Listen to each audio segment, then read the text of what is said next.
David Corman, vous n'êtes pas du tout d'accord. Vous aviez voté contre, à l'époque, en 2024, contre ce pacte asile et migration. Ce qui est intéressant dans l'intervention de Mme Rochagneux, c'est qu'il ne faut pas croire qu'on est là dans une discussion technique ou de dispositifs qu'il faudrait mettre en œuvre de telle ou telle façon. On est en train de débattre, j'ai envie de dire, d'un triple rapport. De notre rapport en tant qu'Européens au monde, de notre rapport à la réalité et de notre rapport à nos valeurs.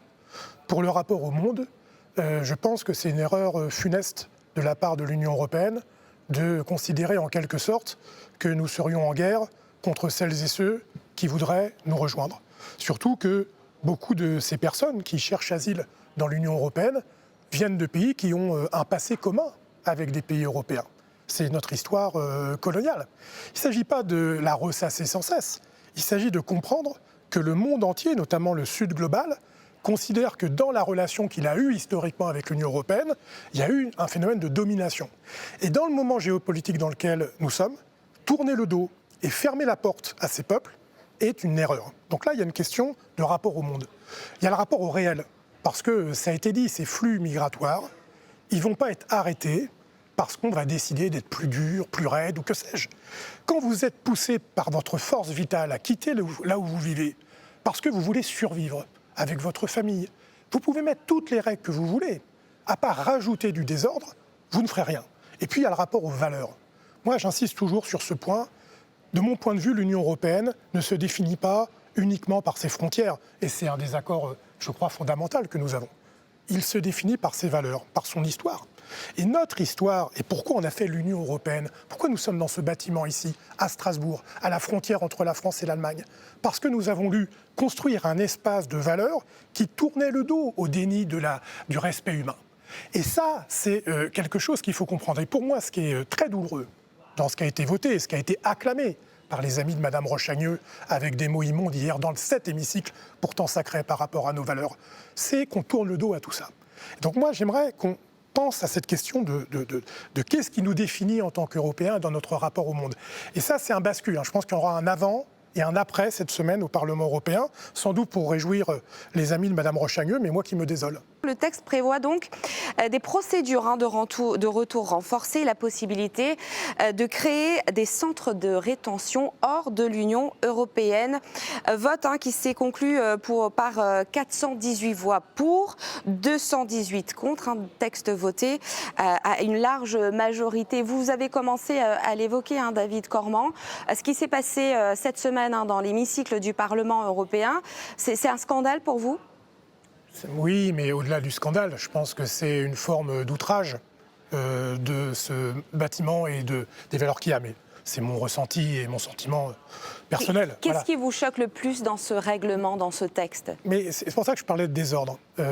Dans ce texte, donc pour que les gens comprennent ce dont on parle, c'est que quand on veut renvoyer une personne qui n'a pas le droit d'asile dans un des pays européens, il faut la renvoyer dans son pays d'origine. Or, son pays d'origine peut être amené à me refuser ce retour. Et donc là, on rentre dans une zone de non-droit. Et donc là, l'idée vraiment formidable de la coalition entre l'extrême droite et la droite dans cet hémicycle, c'est d'inventer des pays tiers dont on ne connaît pas précisément la liste, mais qui pourraient être l'Ouzbékistan, qui pourraient être le Rwanda, où on va renvoyer dans ces pays des gens qui n'ont rien à voir avec ces pays. Ils vont rester là, pour une durée qu'on ne connaît pas. Elle n'est pas limitée dans le temps. Et on va y renvoyer des familles, c'est-à-dire des enfants, sans date de retour, sans recours. Et imaginez la France, quand on a, je prends un exemple, une personne qui vient d'Algérie, qui n'a pas le droit de rester en France. Le gouvernement algérien dit « moi je ne veux pas qu'il revienne ». On est la France, on a un petit rapport de force, et on n'arrive pas à le faire. Imaginez quand la personne va être en Ouzbékistan, le rapport de force du pays de l'Ouzbékistan, pour qui j'ai le plus grand respect, avec l'État algérien. Qu'est-ce qui va se passer? Et quand j'en parle avec M. Bellamy, qui n'est pas là, qui n'a pas voulu venir à ce débat, mais quelque part, c'est tout à fait légitime que vous le remplaciez, que vous le représentiez ses idées, puisqu'il a copié sur le programme de votre parti politique. Quand j'en parle avec lui, il dit « oui, mais ça va être dissuasif. Parce que les gens, quand on va leur dire « il faut partir », s'ils savent qu'ils risquent d'aller au Rwanda, ils vont céder, ils vont partir. Mais c'est ne rien connaître à la réalité. C'est pour ça que je parlais de désordre. On va créer du désordre, mais surtout de la souffrance et surtout des victimes. Parce que tout ça va se solder par des morts. Je vais finir sur un point. Madame Keller disait quelque chose de très important sur les accords internationaux, la Constitution, mais les accords internationaux qu'a signé l'Union européenne sur le respect des droits humains. Pourquoi, et c'est là le grand cynisme, pourquoi on délègue à des pays tiers le fait d'emprisonner ces personnes migrantes? Parce que ces pays n'ont pas signé ces accords internationaux. Alors on nous dit oui, mais ils seront tenus de respecter les engagements de l'Union européenne. Sauf qu'on a demandé qu'il y ait des organisations et une autorité pour vérifier ce qui se passe dans ces camps. Et la coalition de droite et d'extrême droite a refusé ces moyens de contrôle. Donc voilà dans quoi on se précipite, et c'est pour moi effarant. David Cormand. Non, mais surtout, là où on a un désaccord, c'est que, et c'est peut-être compliqué à comprendre, mais plus vous durcissez les règles, plus vous êtes répressif. Qu'est-ce qui se passe? Et c'est ce que je comprends de ce que vient de dire Mme Rochagneux. C'est enfin en criminalisant des gens qui n'ont pas commis de crime, vous embolisez vos moyens de justice et de police. C'est-à-dire qu'en fait, vous allez utiliser une arme lourde, juridique et de répression, pour des gens qui ne devraient pas être là, mais qui font de mal absolument à personne, à part déranger l'extrême droite.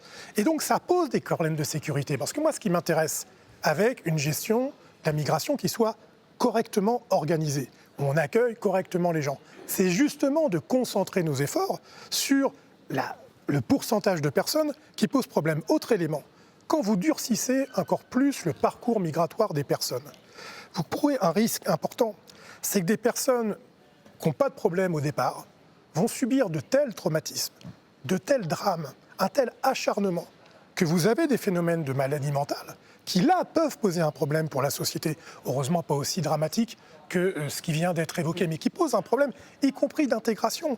Donc on crée, sous prétexte de vouloir envoyer de la dureté, on crée des problèmes qui pourraient être gérés simplement avec pragmatisme et humanité, j'ai envie de vous dire. C'est ça qui est complètement fou dans cette affaire. Et c'est-à-dire que c'est sans fin, parce que ça va créer des drames. Donc on va durcir encore, donc on va encore être plus dur. Ça va être quoi l'étape d'après? Et on ne résoudra aucun problème, parce que vraiment il faut comprendre ça. Quand Mme Rochagneux dit « tous les pays ont essayé d'organiser le fait contre la migration », c'est vrai. Et où est-ce que ça a marché? Nulle part. Pour une raison simple, c'est que les gens, quand ils sont poussés par cette énergie de vouloir bouger, vous pouvez faire tout ce que vous voulez. À part rajouter du malheur au malheur, vous n'y arriverez pas. David Cormand, le mot de la fin, très rapidement. Écoutez, l'enseignement politique de cette séquence, on a parlé du fond, et c'est bien d'avoir pu le faire grâce à ce débat, c'est la connexion. Et moi, je ne crois pas, hélas, chère Fabienne Keller, qu'il y ait deux majorités. Je pense que désormais, hélas, pour beaucoup de sujets, il n'y en a qu'une. C'est celle de la droite et l'extrême droite. Et entre la droite et l'extrême droite, désormais, c'est bonnet brun et brun bonnet. Et c'est un drame pour l'avenir politique de notre continent, je le crois. Merci beaucoup à tous les trois. C'est déjà la fin de cette émission.